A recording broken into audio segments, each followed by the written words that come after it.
जय शिवराय मित्रांनो, मी सचिन आपले पुन्हा एकदा स्वागत करतो आपल्या मराठमोळे यूट्यूब चॅनलवर, ज्याचं नाव आहे सचिनचा कट्टा आणि मल्हारी मसाल्याच्या एका नवीन ब्लॉगमध्ये। आजचा ब्लॉग माझ्या तरुण मित्रांना आहे, ज्यांना स्वतःचा व्यवसाय करायचा आहे किंवा ज्यांचा स्वतःचा व्यवसाय आहे। आपण कोणता व्यवसाय करत आहात किंवा व्यवसाय सुरू करण्याच्या विचारात आहात, तर त्याच्यामध्ये मोठा फॅक्टर असा असतो, तो म्हणजे रिस्क फॅक्टर। रिस्क घेणं म्हणजे धंद्यामध्ये आपण रिस्क घेतल्याशिवाय यशस्वी होऊ शकत नाही मित्रांनो। पण तो रिस्क कोणत्या स्वरूपाचा घ्यावा, कसा घ्यावा, हे मी आज आपल्याशी चर्चा करणार आहे। कोणताही व्यवसाय करताना रिस्क म्हणजेच जोखीम घेणं खूप महत्त्वाचं असतं मित्रांनो। पण ती जोखीम फक्त पैशाच्या स्वरूपात नसून तुम्ही कोणत्या प्रकारचा व्यवसाय करता, कोणत्या प्रोडक्टचा व्यवसाय करतात त्याच्यावर सुद्धा अवलंबून असतं। म्हणजे मी समजा आता माझं उदाहरण देतो की मी नोकरी सुद्धा करतोय आणि व्यवसाय सुद्धा करतोय। तर व्यवसाय सुरू केल्या मी नोकरी सोडणं हा खूप मोठा रिस्क फॅक्टर होईल। तर त्या उपरीत मी नोकरी करता माझा व्यवसाय सांभाळणं आणि योग्य वेळी नोकरी सोडणं किंवा योग्य वेळी विचार करून ज्यावेळी खरोखर मला पूर्ण वेळ व्यवसाय करायचा आहे याचा विचार करून मग नोकरी सोडणं हा रिस्क वेगळा होऊन जातो।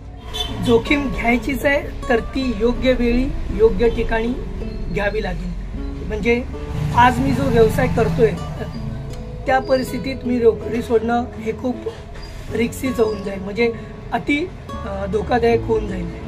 कारण मी माझ्या व्यवसायाच्या पहिल्या पायदानावर आहे, कारण मी सध्या फक्त माझा धंदा सुरू केला आहे। त्याची जेव्हा मी योग्यरित्या मार्केटिंग करेन, सेल्स करेन, तो धंदा किंवा तो व्यवसाय नावारूपाला येईल, जेव्हा मला असं वाटेल की आता मी फुल टाईम हा माझा व्यवसाय करू शकतो, त्यावेळीच मी माझी नोकरी सोडणं हा योग्य निर्णय होईल। तसंच मी तुम्हालाही त्याच पद्धतीचा सल्ला देईन की तुम्ही एखादा व्यवसाय सुरू करणार आहात किंवा करत आहात तर त्याची जोखीम कोणत्या प्रकारे घ्यायची, त्याच्यामध्ये किती पैसा गुंतवायचा, किती वेळ द्यायचा, हे सर्वस्वी तुमच्यावर अवलंबून असणार आहे। त्यामुळे कोणताही व्यवसाय करताना मित्रांनो एक गोष्ट नक्की करा, ही रिस्क कोणत्या पद्धतीची घ्यायची, किती घ्यायची, की जेणेकरून त्यांचा परिणाम तुमच्या दैनंदिन जीवनावर होणार नाही किंवा तुमच्या परिवारावर, संसारावर होणार नाही, याची काळजी तुम्ही नक्कीच घेतली पाहिजे। तुम्ही कोणताही व्यवसाय करत असताना सुरुवातीलाच तुम्ही खूप जास्त पैसा लावणं हे सुद्धा चुकीचं आहे। पहिला त्या व्यवसायाची पूर्णपणे माहिती काढा, तो व्यवसाय कसा पुढे नेता येईल, त्याचं सेल्स कसं वाढता येईल, त्याची मार्केटिंग योग्य प्रकारे मार्केटिंग कसं करता येईल याच्यावर भर द्या। तो व्यवसाय नावारूपाला आल्यानंतरच तुम्ही एखादी मोठी रिस्क तुम्ही तुमच्या व्यवसायात घेऊ शकता। नाहीतर सुरुवातीलाच खूप मोठा लोन काढून बसणे, तो धंदा खूप मोठा होण्यासाठी सुरुवातीलाच खूप मोठी स्वप्न बघणे हे अतिशय चुकीचं होऊन बसेल। तसेच मित्रांनो कोणताही व्यवसाय तुम्ही करत असताना त्याचं योग्य मार्गदर्शन घेणं तुम्हाला खूप आवश्यक आहे। मार्केट रिसर्च करणं, मार्केट तुमचा प्रोडक्ट कितपत सेल्स होऊ शकतो, त्याची सध्याची मार्केटमध्ये काय डिमांड आहे, ह्या सर्व गोष्टी खूप गरजेच्या आहेत तुमचा बिझनेस पुढे नेण्यासाठी। तुमचा व्यवसाय पुढे नेण्यासाठी जर सुरुवातीलाच तुम्ही खूप मोठा लोन काढलं किंवा तुमची प्रॉपर्टी विकून जर तुमचा बिझनेस पुढे न्यायचं म्हटलं तरी हे अतिशय जोखमीचं म्हणजे खूप रिस्क घेणारं काम असेल, जे तुम्ही नक्कीच करू नये। आणि ज्या पद्धतीने मी तुम्हाला सांगतोय की कोणताही व्यवसाय करताना त्याचं मार्गदर्शन म्हणून तुम्ही कोणाकडे तरी पाहिलं पाहिजे।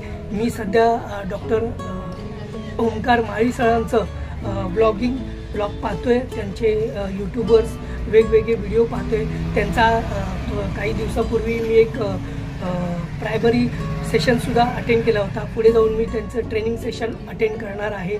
तर अशा पद्धतीने तुम्ही सुद्धा व्यवसाय करत असताना नक्कीच कोणाचं ना कोणाचं मार्गदर्शन घेणं गरजेचं आहे।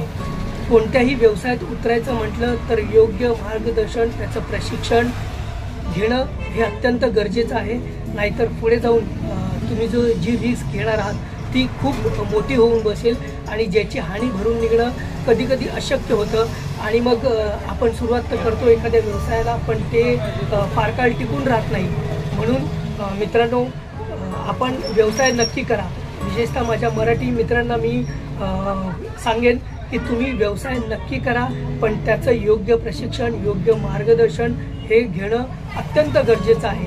तर मित्रांनो, असेच माझे नवनवीन ब्लॉग पाहण्यासाठी पाहत राहा आपला सचिनचा कट्टा. हां, आणि माझ्या सचिनच्या कट्ट्याला लाईक, शेअर आणि सबस्क्राईब केलं नसेल तर पहिली एक गोष्ट करा की माझे नवनवीन ब्लॉग पाहण्यासाठी माझ्या आपल्या लाडक्या मराठमोळ्या सचिनच्या कट्ट्याला लाईक करा, शेअर करा आणि सबस्क्राईब करायला विसरू नका. धन्यवाद. पुन्हा भेटू आपल्या मराठमोळ्या यूट्यूब चॅनलवर आणि मल्हारी मसाल्याच्या नवीन ब्लॉगमध्ये. धन्यवाद.